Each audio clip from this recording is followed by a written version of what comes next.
Welcome back to Wrestle Relaunch, everybody. We tried to do the Wrestle Kingdom review, but somebody's audio didn't work. Listen, the It whole sounded time. it th- sounded like I was talking to myself. It made me seem like I was crazy. I kept referring to the sponge guy who wasn't there.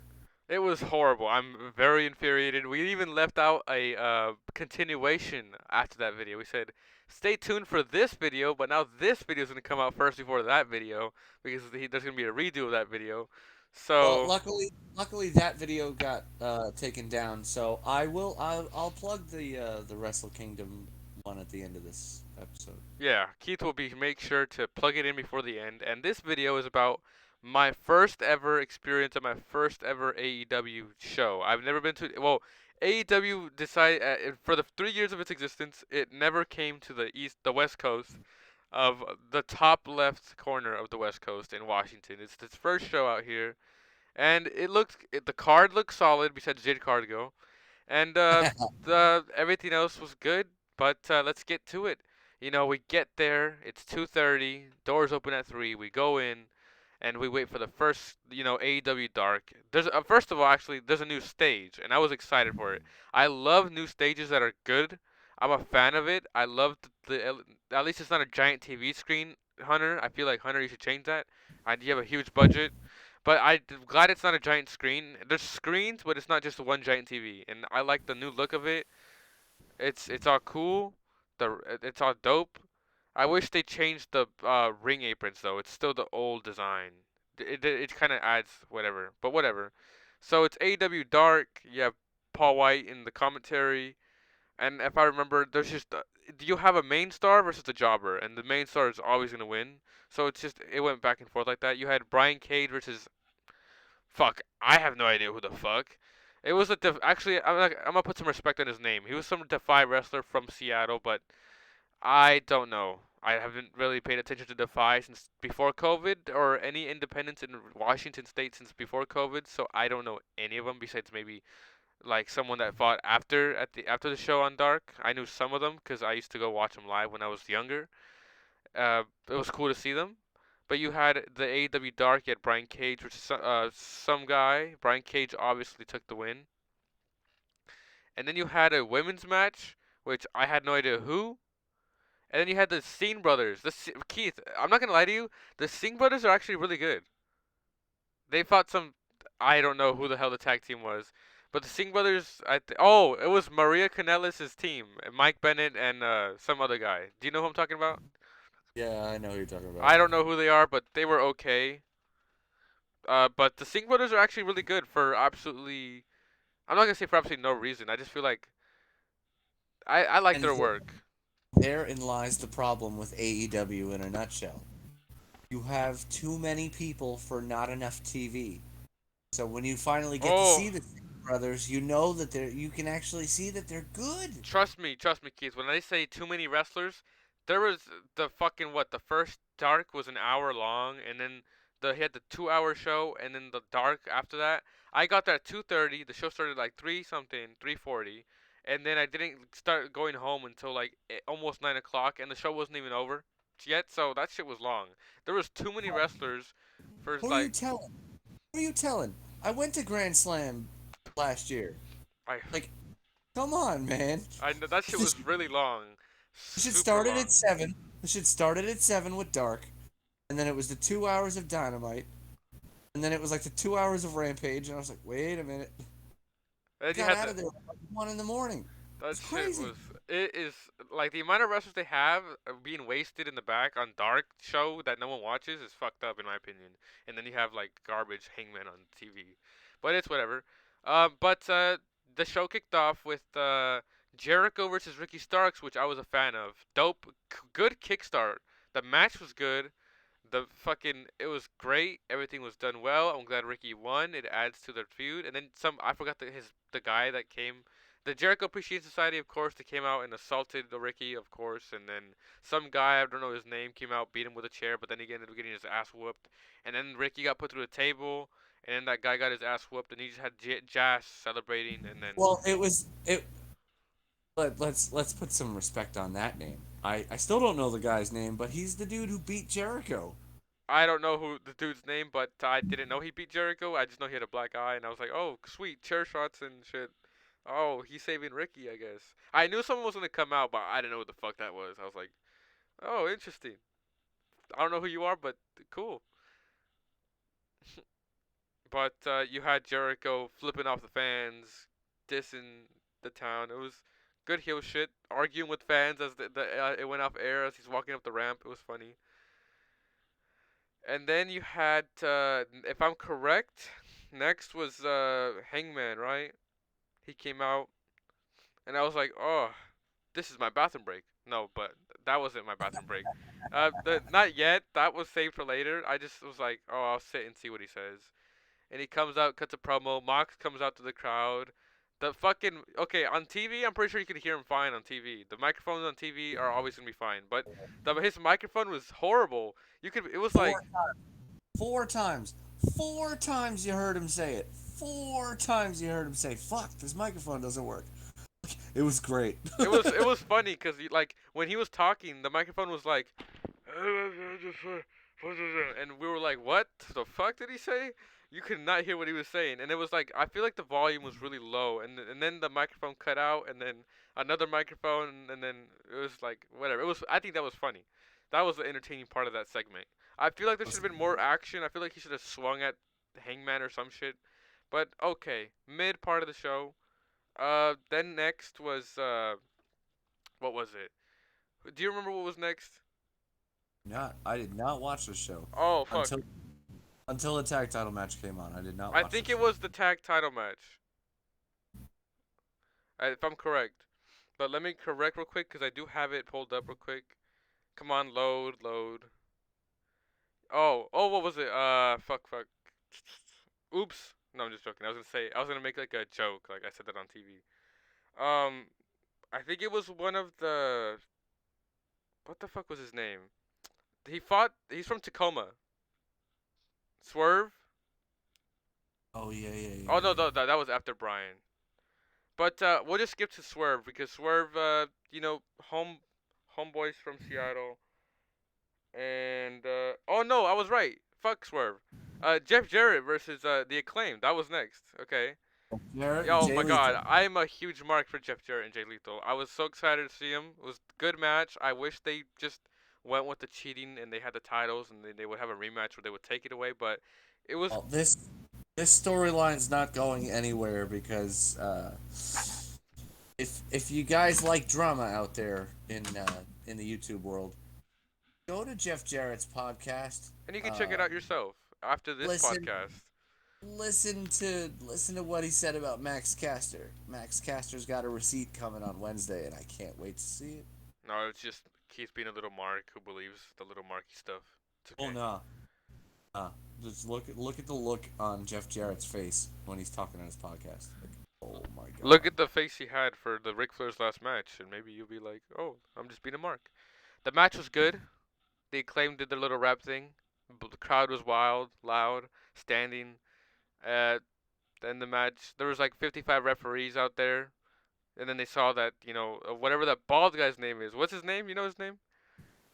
Which one? The bald guy that in a suit, Sanjay, right? Sanjay. Oh Okay. yeah, yeah, He yeah. moved his foot. And he pushed I don't know his name from the Acclaim, the one that doesn't look like Russell Wilson. He pushed his Oh, foot out. Max Caster or the other one? Max Caster is Russell Wilson. Yeah, so the non Russell Wilson one. So yeah, and then the 1, 2, 3, and then they were celebrating. I was above there being a mark, excited, and then they restarted the match, and then they Acclaim pinned. I think it was I was gonna say Scorpio Sky, Jay Lethal, and retained the titles. And then up next came the loudest part of the entire fucking show. Obviously, home, we're in Seattle, my hometown, and the home state of Brian Danielson. Homeboy comes out. Tony Nese comes out. Who cares? Brian Danielson's music hits. The entire arena explodes in loudness. You have the WWE chants going on. I mean, the yes chants. and the match was fucking good. I was glued into that. A good match. Obviously, Brian wins. You're not gonna have him lose in his hometown, unless Yeah, you're. it was kind of squash. Yeah, it was mainly all the people besides the Samoa Joe match. Mainly all the people from Washington won their matches because it was like someone I didn't know who the fuck they were, and it was a squash. But it was. I mean, what did you expect from a home state first time over here? Unless you're WWE, where you lose in your hometown. Or are you letting Natalia lose in Canada? Yeah, there you go. But that match was good. Then MJF comes out and he's like, "Brain damage, Brian," and I was like, "Oh shit!" And that shit was funny as fuck to me. And they have their backs and forths, and what was it?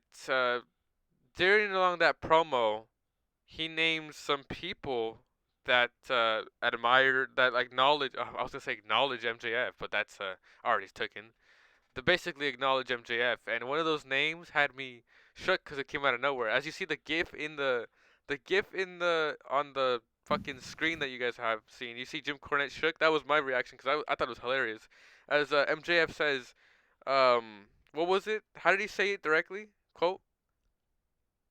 He was talking about his wrestling abilities. He was talking about how he was being admired by his number one fan, Cornette.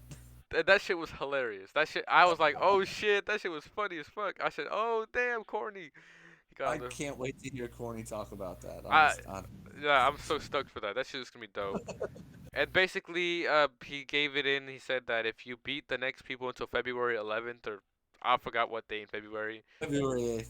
or February 8th, that if you beat everyone from here to February 8th, you'll get an opportunity to me.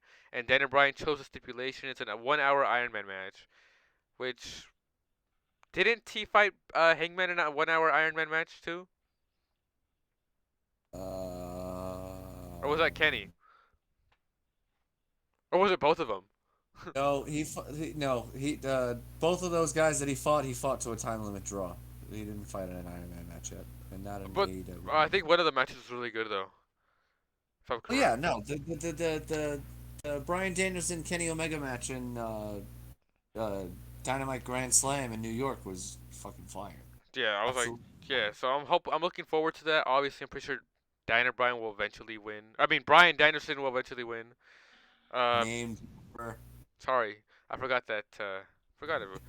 Uh, and then after that, that shit closed out, and you had the Gun Yeah, Club. You had the oh, actually no, you had Jade Cargill's match. But let me tell you about that. So I heard Jade, bathroom break. I heard Jade Cargill's. She came out, and I saw her come out and made her entrance. I went to the bathroom. I went to go get some food, um, some water. Looked around the And arena. Looked at the because merch. Looked at and the merch.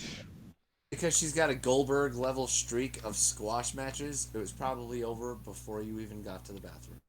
No, actually, when I came back from the merch stand and there was something good, I kind of wanted the FTR shirt, but I was not paying $45 for that. It's cheaper online on the shopaw.com. That was not a Sorry, Dax. promo. Sorry, Sorry. Dax and Cash. We love you guys. Yeah, we do. And then I saw the figures. I was like, I'm not paying $100 for an autograph figure. It's not worth it.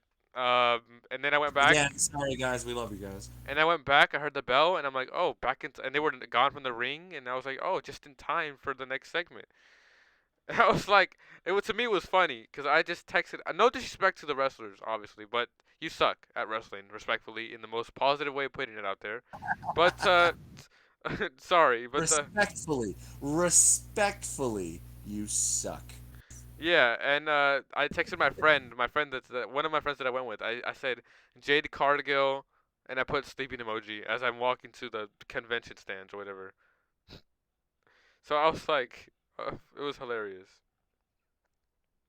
So then you had up next after that. I think they played the little promo of Paige Britt Baker, but they didn't show it to us for some reason. I don't know why. Her name is Saraya. Okay, sorry, Saraya, whatever the hell. It's her house or whatever she says. Um, I mean, it could be worse. They could have played they could have played a promo for Britt Baker and Brad Maddox. the next. Oh. Oh my God. I just. And then you had Swerve Strickland versus AR Fox. He's from here. Of course, he's gonna get cheered. I watched the match just because I had to watch it. I'm not really a fan of the new shit that is going on. Where's Keith Lee? Um, whatever. He won the match. He beat him. Obviously, he's from Tacoma, so hometowner. And then after that, the guns came out, and Austin and okay, listen, I know why Keith's laughing, but because listen, we'll get to it. They as soon as they walk halfway to the ramp, and then funeral music starts playing, and it's rest in peace FTR RIP, and it's Dax and Cash on the top screen, and it's just his from their debut to I think 2022 or some shit. And then they say they're like, oh, we are here to pay our respects to FTR. They had a hell of a year. They worked at a bunch of promotions. They call themselves the Seven Stars, but they were 10 stars in our hearts. And they tell us stand up and give a moment of silence to FTR. And there's this guy in front of us. He's like, "Come on, guys, stand up. This is come on, guys, respect." So I'm like, and I was just sitting down. I was like, whatever. And then boom, FTR's music hits, and I'm just like a little fucking mark for FTR because I fucking love them. I get up, I start like going insane. I'm like, oh my god, they're fucking coming. But I just remember that they're in Japan, and I know they're not gonna make it. I knew they were gonna come. I get up, and I'm like, oh, I'm so excited for the fucking Oh, FTR. Sponge got Shawn I Michaels I when got. they when he played Brett's theme and he didn't come out, and he's like, "How dumb are you people?" I got Undertaker level of seeing the Undertaker bell ring excited, and then I was like, I knew they were fucking with us. I knew they weren't gonna be there, but I thought for a second, okay, I thought maybe they did, and no, they didn't. That's what that's what makes you a mark. Oh my god! And then Austin says FTR will never work for AEW ever again, as they did lose the IWGP titles in the video that we recorded that fucking didn't record my voice. And then they say that they're the new quote unquote living legends, but whatever. And then they leave. And then I messed up. Then it was the Jade Cargo match, but it's whatever. No one wants to hear about that. And then you had the main event, the TV main event. It was Samoa Joe versus Darby Allin, which fucking starstruck the shit out of me because that shit was so random. So I don't know if you know Nick Wayne. Keith, do you know Nick Wayne? Yeah. Yeah, okay, so he's my age. He's 17. Bruce Wayne. He's from this area. He's a independent. He got a contract for AEW. He has a contract with I think G Defy right now, and I know he's wrestled on GCW, and I know he's some what's it called?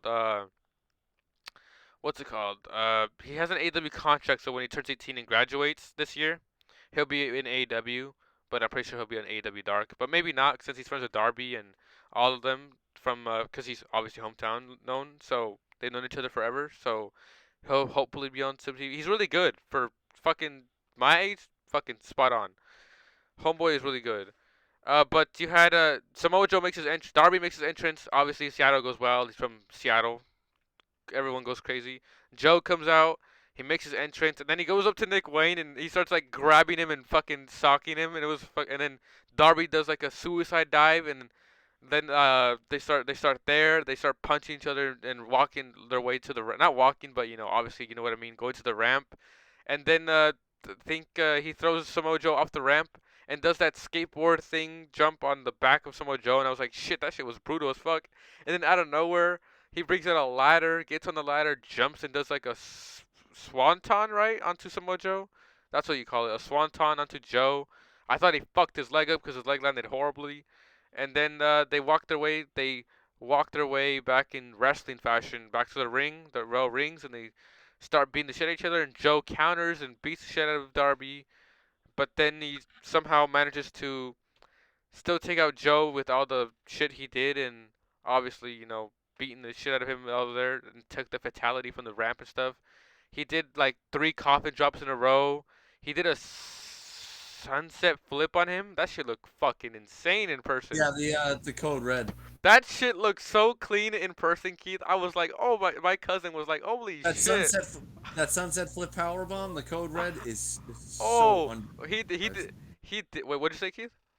I said it's so underutilized, like it should be there more. Darby did that shit on Samoa Joe, and my cousin was flabbergasted. He was like, Ben was flabbergasted. He was like, holy shit, what the fuck? That's twice today that Sponge used the word flabbergasted in Like, the exact right position to use the word Like we were like, flabbergasted. holy shit! And then he obviously hometown. He won the title. I don't see it's an L for Samoa Joe since he has the ROH television title. So he'll be fine. And the match was fucking good. I fucked with it. I know Keith probably didn't like the flippy the ladder spot and the ramp spot. I'm pretty sure you weren't a fan of that. But I didn't see I didn't see the ladder spot until you put it up on YouTube Shorts. I enjoyed it. Obviously I said in the New Japan video, but you couldn't hear my voice, that I was gonna talk about the pros and cons of going to a live and watching it on TV.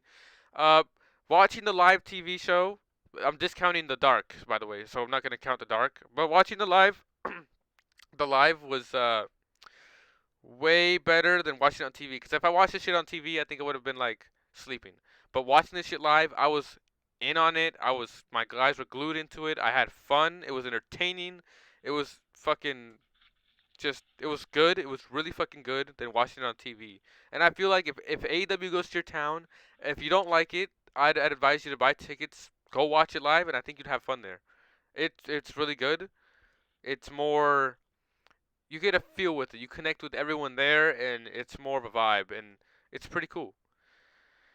And then it goes off air. He brings Nick Wayne. He talks on the mic. Obviously, he talks to Seattle. Gives us a little speech. He celebrates. The confetti goes off. Sting comes out. He's celebrating with Sting, and then he gets out there, and Tony Khan 10 minutes, not 10 minutes, like 2 minutes later, Tony Khan comes out and says, mumbles whatever he mumbles, and says that AEW Dark will start very very soon as they get all the confetti out the ring. They said big names, very very big names. He said very big names on both sides that will come out. And I think the first match after that match was the House of Black versus I have no idea who. I didn't know Malachi Black was back, but I guess so. And obviously Malachi Black and the House of Black squash whoever the hell they were fighting. And then I think Claudio Castagnoli came out. Yeah, it was with Wheeler Yuta versus who? I don't know. Dun, dun, dun. And it was cool to see him fight. Obviously Claudio is fucking a goat in wrestling. And it was some guy with Mark Sterling. He manages Mark Sterling's his manager, and he did what he needed to do. Obviously, he beat him. And then you had bro, Powerhouse Hobbs is fucking huge in person. Is Homeboy he is it? fucking huge. He beat someone and he squashed him, of course. I like Powerhouse Hobbs. I don't know he's underutilized. Like Wheeler Yuta, Wheeler underutilized. It matches with his name. Here's where I became a huge mark, like FTR's. I heard Matt Hardy's theme song, or the Hardys, and I fucking lost that shit. I was like, oh shit, fucking dope. And he fought wrestlers that I knew from the independent scene in Washington, which was Sonico. That shit was dope seeing Sonico on AEW Dark. It was cool seeing him. Sonico's really good. I used to watch him when I was younger in person. I'd go to the events, get my $10 ticket, and be there and watch it. Watching him in LLV, it was dope. I think that match was good. I just feel like Ethan Page is just a joke, and I'm kind of mad about that because I like Ethan Page. That some of the shit he does. And then you had I think you had Eddie Kingston come out. He tagged with the one of them, Ortiz or Santana. I don't remember which one it was. He tagged and they squashed some tag team, and he left really mad.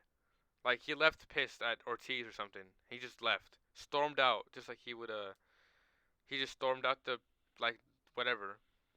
And there was a Just like he does in every single event, because Eddie Kingston is bland. garbage. Yeah, I told my cousin Eddie Kingston can talk, but he sucks in the mic. And you know what Ben did? He went to sleep during the match.